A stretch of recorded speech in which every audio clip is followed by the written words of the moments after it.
Olá, você é nosso convidado para mais um programa Argumento, que hoje recebemos aqui o senador Dário Berger, do PMDB de Santa Catarina. Ele fez um discurso em que voltou a defender reformas estruturais para o Brasil como a solução para os problemas sociais e econômicos. Senador, obrigado pela sua presença. De fato, o senhor falou bastante sobre a questão da reforma da Previdência, uma dessas mais importantes. O senhor acha que ainda há clima, que ainda há possibilidade de votarmos a reforma da Previdência? Olha, eu acho que o clima não é bom, né? Mas eu acho que a reforma da Previdência ela é primordial, ela é essencial, ela é vital para o futuro do Brasil.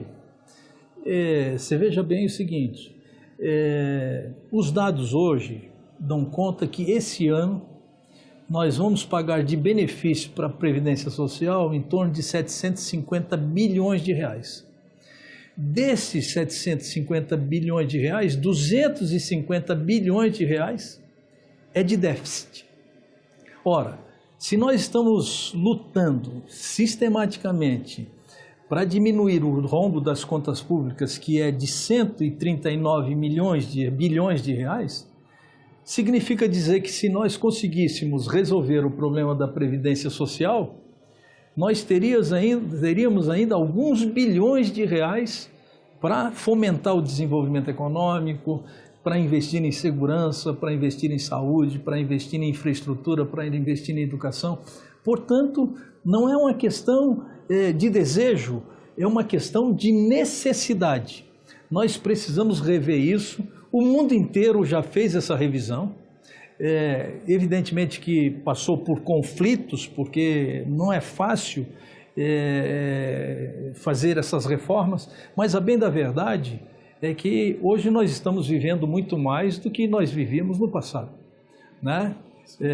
Você veja bem que, e aí a matemática infelizmente não fecha. As pessoas vivem mais tempo e, portanto, elas vão estar recebendo durante mais tempo os benefícios. Sem dúvida, né? É uma matemática, como eu lhe falei, que não fecha e por isso necessita uma reforma. Não sei que tipo de reforma virá, mas eu defendo uma reforma sem privilégios. Aí eu votaria com imenso prazer a reforma. O que eu não posso votar esse segmento da sociedade está fora da reforma. Aquele também está fora, aquele também está fora. Bem, aí recai só praticamente para os trabalhadores propriamente ditos, de carteira assinada, pagar a conta da Previdência. Isso é inadmissível, isso é inaceitável, portanto, estou muito ansioso e muito esperançoso que o governo possa fazer, não uma reforma, porque eu acho que nem tem tempo para isso, mas uma mini-reforma que possa balizar já os princípios para que o futuro governo, que será eleito em 2018, possa então fazer os reparos necessários e colocar o Brasil nos trilhos do desenvolvimento. Começaríamos pela idade mínima, elevação da idade mínima, um regime único para todos. O senhor comentou no seu discurso que boa parte desse déficit da Previdência decorre do setor público, mas que só beneficia 1 milhão de pessoas, enquanto 2/3 desse déficit seriam do setor privado, mas com 30 milhões de beneficiários. O problema que nós temos que ter consciência é de que o dinheiro acabou, né? Da forma como os recursos foram geridos nos últimos 20, 30, 40, 50 anos, elas mofaram, envelheceram, faliram, não atende mais às necessidades da população brasileira. O Brasil ficou insolvente, ficou sem dinheiro, não tem dinheiro mais para pagar esses privilégios. E esses privilégios, eles precisam, de certa forma, ser corrigidos daqui para frente, para que todos possam ter uma certa igualdade. Porque não existe nada de mais triste e mais doloroso nesse país do que as diferenças sociais. Essa, na minha opinião, é o maior problema que nós estamos vivendo hoje. Porque, se eu não estou equivocado, 6 brasileiros têm a mesma renda do que 100 milhões de brasileiros. Olha só, mas isso é impossível. Daí, você não tem como viver num país dessa natureza. Aí, o que você percebe é o seguinte, é a violência aumentando, e você percebe algo muito mais grave do que isso, as casas sendo cercadas por cerca, essa cerca eletrificada e essa arame redondinha farpado. ali, não sei exatamente o nome dela, de arame farpado, Como que presídios, né? a gente só viu aquilo anteriormente só em presídios. Agora nós estamos vendo em muitas casas também. Isso é uma demonstração da falência completa da sociedade, das diferenças sociais, das desigualdades, e que se agravam, e com um agravante disso agrava-se também a violência, a droga e a marginalização, não demonstrando nenhuma expectativa de futuro para os nossos jovens que representam a esperança de um futuro do Brasil que todos nós almejamos. Retomada do desenvolvimento passa pela desoneração do setor produtivo. O empresário brasileiro, para poder oferecer mais emprego, produzir mais, ele precisa ter uma carga tributária menor. O senhor considera isso importante? Não, exatamente não. Eu acho que a questão da segurança jurídica é o fator mais importante. Porque nós, hoje, nas nossas empresas, nós temos um departamento jurídico maior do que o departamento administrativo. Tamanho é a burocracia, tamanho é o emaranhado de legislação que precisa ser observado e precisa ser cumprido.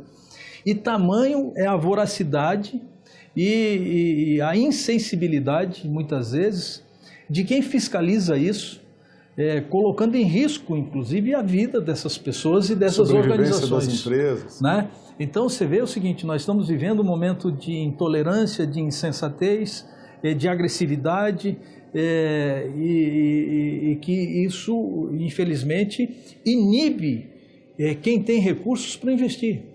Porque hoje o empresário ele não tem certeza de que se ele investir determinada quantia hoje, ele vai chegar em 2018, 2019 com a sua obra concluída. Porque ele pode sofrer um embargo, ele pode sofrer uma pressão daqui, ele pode sofrer... Então eu acho que a segurança jurídica, depois de tudo certo, ele ter a segurança jurídica de que ele vai concluir o seu empreendimento, vai concluir o seu negócio. Bem, evidentemente que a desoneração, a simplificação, a desburocratização, as reformas estruturais, porque nós não podemos também pensar no desenvolvimento do Brasil só com investimento privado. O Brasil só avança, os estados só avançam, os países só avançam quando tem um misto de investimento público e investimento privado. Se não tiver isso, como nós estamos com dificuldade de investimento público hoje, e estamos também com dificuldade com investimento privado. Mas se nós redesenharmos, se nós reconstruirmos, se nós criarmos as condições próprias para que efetivamente se possa ter a segurança jurídica necessária, eu tenho certeza absoluta que os empresários brasileiros vão voltar a investir, com investimento vão voltar a gerar os empregos necessários, com os empregos necessários a roda da economia começa a produzir, as pessoas começam a consumir, o imposto começa a ser recolhido, a receita da União, dos estados e município aumenta e com isso aumenta a qualidade de vida das pessoas, que esses recursos serão revertidos em benefícios sociais para a sociedade. Último ponto que o senhor mencionou no seu discurso, desse tripé de reformas estruturais, o senhor se mostrou um pouco frustrado com a reforma política que foi aprovada pelo Congresso esse ano. Ficou aquém da sua expectativa? Eu acho que ficou muito aquém da minha expectativa. Nós tínhamos que avançar. Na verdade, existe um ditado que na natureza nada se cria, tudo se copia. Quando nós temos dificuldades de encontrar um caminho próprio, nós poderíamos nos espelhar, vamos dizer assim, em outras democracias que, porventura, já se consolidaram, que já tem uma política mais abrangente de relação entre a população e a sociedade, e nós acabamos não o fazendo. Entretanto, acabamos aprovando o fim das coligações proporcionais só para 2020, mas acho que já foi um avanço. Também estabelecemos as cláusulas de barreiras para que os partidos que queiram sobreviver, eles possam sobreviver, mas com vida própria e não como apêndice de outros partidos. Você veja bem que o grande problema que nós estamos vivendo hoje é que nós temos 34 ou 35 partidos. Esse presidencialismo de coalizão significa dizer, no mínimo, que o presidente da República tem que ter 35 ministérios, porque cada partido se convencionou, meio que, entre aspas, de que para se governar, cada partido tem que ter um ministério. É o que está acontecendo hoje no Brasil, aconteceu no passado, não é um problema do presidente Temer, não. É um problema que vem se arrastando desde a democratização do país. E, na verdade, é muito partido. As sessões são intermináveis, as discussões elas são repetitivas, não se produz, não se privilegia a eficiência, o discurso da essência do que precisa ser discutido, e sim a mesma retórica entre oposição e situação, se degladiando dia a dia, principalmente nas sessões do Congresso Nacional, que eu duvido que as pessoas que assistem aquilo pela televisão, elas fiquem atentamente numa sessão do Congresso Nacional, porque são as mesmas pessoas, os mesmos discursos, as mesmas teses, para discutir o assunto, para encaminhar o assunto, para votar o assunto, e o discurso é sempre o mesmo, o que é inadmissível, é inaceitável. É por isso que nós acabamos tendo esse percentual tão mínimo de aceitação popular. Senador, muito obrigado pela entrevista. Obrigado também. Você pode rever esse ou qualquer um dos nossos programas no nosso site, senado.leg.br/TV. Se você tem alguma sugestão de assunto ou de convidado para o nosso programa, você pode ligar no Alô Senado, 0800 61 2211. Obrigado e até o próximo argumento.